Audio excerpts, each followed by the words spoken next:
विघ्नहरण मंगल करो। जय जय जय गिरजा लाल की जय हो, जय गिरजा लाल की जय हो, जय गोवर्धन बाबा की जय हो, यशोदा के लाल की जय हो, कृष्ण कन्हैया की जय हो। आइए देखिए, अब मेरी सभी दर्शकों, सभी यूट्यूब फैमिली देखिए, अब गोवर्धन की पूजा स्टार्ट कर रही हूँ और इसमें अब गोवर्धन बाबा की कथा पढ़ने जा रही हूँ। सभी लोग ध्यान से सुनना। बोलो गोवर्धन बाबा की जय, गोवर्धन बाबा की जय। बहुत पहले पौराणिक मान्यता के अनुसार एक दिन श्री कृष्ण ने देखा कि सभी ब्रजवासी तरह तरह के पकवान बना रहे हैं, लेकिन पूजा का संग्रह सजाया जा रहा है और सभी लोग प्रातः काल में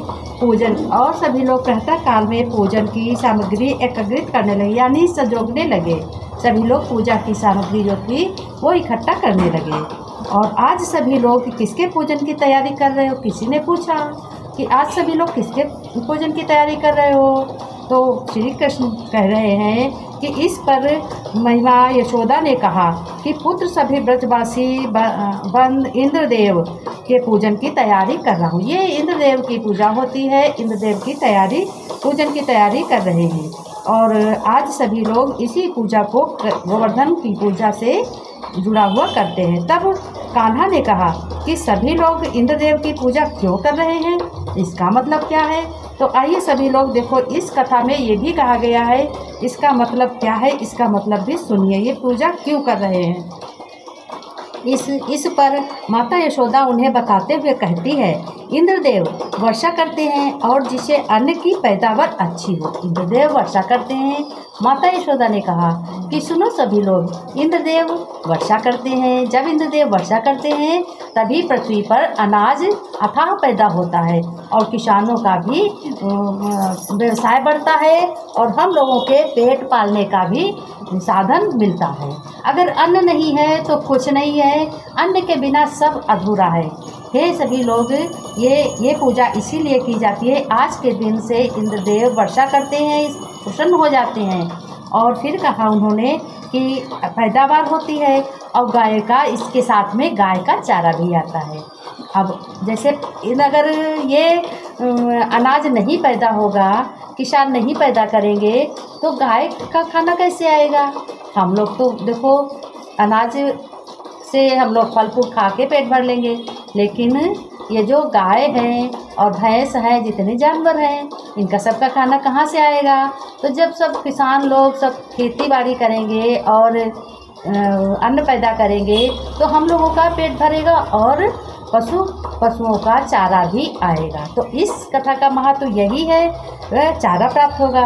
तब कान्हा ने कहा, वर्षा करना तो इंद्रदेव का कर्तव्य है। उन्होंने कहा कि वर्षा करना तो इंद्रदेव का कर्तव्य है, अगर पूजा नहीं करोगे तो क्या इंद्रदेव अपना कर्तव्य भूल जाएंगे? ऐसा नहीं है। तो कृष्ण ने कहा कि इंद्रदेव का कर्तव्य है, यदि पूजा करनी है तो हमें गोवर्धन की करनी चाहिए। उन्होंने कहा कि अगर पूजा करनी है तो हमें गोवर्धन पर्वत की पूजा करनी चाहिए, क्योंकि वो सबसे विशाल पर्वत है। और इस पर्वत को देखो, सबसे विशाल पर्वत है। पर्वत से ही हम लोगों को देखो ऊंचाइयों का ज्ञान होता है, कितनी ऊंचाई तक हम किसी को पहुंचा सकते हैं और हम पहुंच सकते हैं। तो एक दूसरे के सहयोग से हम सब लोग कितनी दूर तक पहुंच सकते हैं और कितनी दूर तक हम नहीं पहुंच सकते। हमारा भी सहयोग है और कोई दूसरा का भी सहयोग करना चाहिए। इस पूजा करनी है तो पर्वत की करनी चाहिए, क्योंकि हमारी गाय तो यही चरती है, हमें फल फूल सब्जियां आदि गोवर्धन पर्वत से ही प्राप्त होती हैं। अगर पर्वत नहीं है तो यहाँ क्या है? कुछ नहीं है। पर्वत पे ही सब कुछ है, जड़ी बूटियाँ हैं और दवाइयाँ हैं, और पर्वत पे विशाल वृक्ष लगे हुए हैं, उनसे सब कुछ हमें प्राप्त होता है।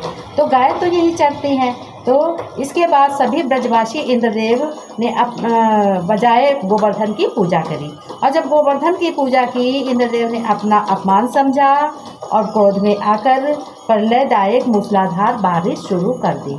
जब उन्होंने बारिश शुरू कर दी, जिससे चारों ओर त्राही त्राही पशु पक्षी और मनुष्य जितने भी परेशान होने लगे, यानी सब कुछ इतनी वर्षा की कि सब कुछ डूबने लगा, सबका बिगड़ने लगा, जिस चारों ओर त्राही त्राही होने लगे।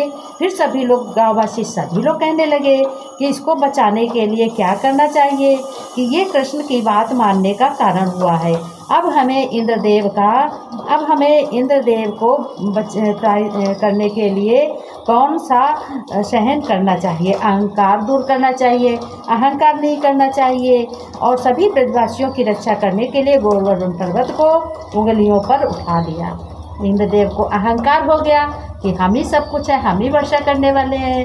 तो सभी लोगों ने, देखो कृष्ण जी ने कोई ग्वाल बाल लाठी लेकर, डंडा लेकर गोवर्धन पर्वत को उठा रहे हैं, और कोई अपना छूनी से उठा रहे हैं। श्री कृष्ण तो छूनी लगाए हुए हैं, उंगली छोटी वाली।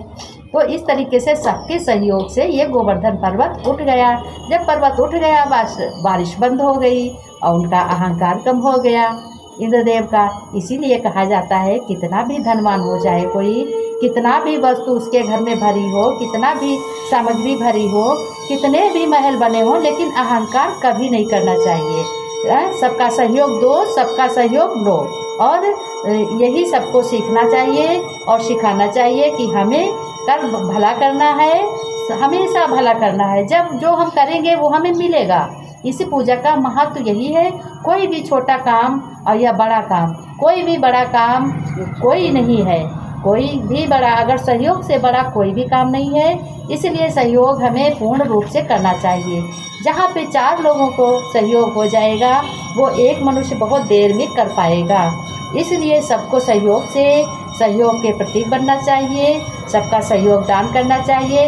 पुण्य का भी, कहीं भी भंडारा हो, कहीं पूजा प्रतिष्ठा हो, उसमें सबसे पहले भाग लेना चाहिए और पूजा प्रतिष्ठा में भी भाग लेना चाहिए।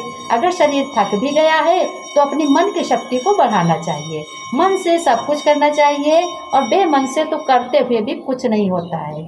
इसलिए कहते हैं, दूसरों पे उंगली उठाना, अपनी 4 गुना खराबी देखना, उससे ज़्यादा हम लोग खराब हैं। इसलिए कहा जाता है कि हम सबका सहयोग देंगे, भले ही हमसे छोटा हो या बड़ा हो, सहयोग देना चाहिए और सभी का भला करना चाहिए, सभी की प्रशंसा करनी चाहिए, किसी का अनादर नहीं करना चाहिए। इस गोवर्धन पर्वत से यही मिलता है, सहयोग देना और सहयोग लेना। अगर सभी को ये कथा अच्छी लगी हो तो लाइक, सब्सक्राइब, कमेंट ज़रूर करना और कमेंट में मेरे दोस्तों ये बताना कि कैसी लगी कथा। ये आज का कथा समाप्त हो रही है। बोलो गोवर्धन बाबा की जय, बोलो श्री कृष्ण देव की जय। अहंकार को बिल्कुल दूर भगाना है। अहंकार तो बहुत ही खराब है, अहंकार कभी नहीं होना चाहिए। आप देखो, इस पूजा का समाप्त हो गया है और कथा समाप्त हो गई है। अब हमें सभी लोग देखो, अब अग्यारी करेंगे। अग्यारी में जो कुछ मिष्ठान है, जब हम अग्यारी करते हैं, जैसे आग जलाते हैं, उसमें धूप दीप जलाते हैं, कपूर कैसे जलाते हैं, और उसके बाद में मिष्ठान जो हम उसमें डालते हैं, वही हमारे श्री कृष्ण और गोवर्धन पर्वत को मिलता है। सभी देवों को वही मिलता है। बाकी हम जो चढ़ा देते हैं वो तो कूड़े में ही जाता है, जो हम अग्नि में डालते हैं वो उनको समर्पित होता है। इसलिए हमारे सभी यूट्यूब फैमिली ये ना भूलें, कोई भी पूजा हो, प्रतिष्ठा हो, अग्यारी जरूर करनी चाहिए। और उसमें जो भी श्रद्धापूर्वक तुम्हारे यहाँ भोग है, जैसे चीनी है, नहीं चीनी है तो कुछ और ही अन्नदान रखा है तो कुछ भी भोग लगा सकते हो। वही भगवान को मिलता है, सुगंध से ही वो प्रसन्न हो जाते हैं। आज की कथा कैसी लगी हो तो कमेंट करके ज़रूर बताना। सभी को बहुत बहुत धन्यवाद।